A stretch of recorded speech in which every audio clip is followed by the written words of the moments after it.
మంటే తెలుసుకో, జన్మంతా కొలుచుకో, ఇలలో వెలసిన ఆ బ్రహ్మ పేరు అమ్మా.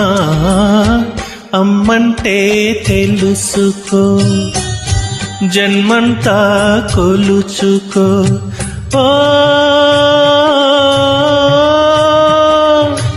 అనుబంధానికి, ఓ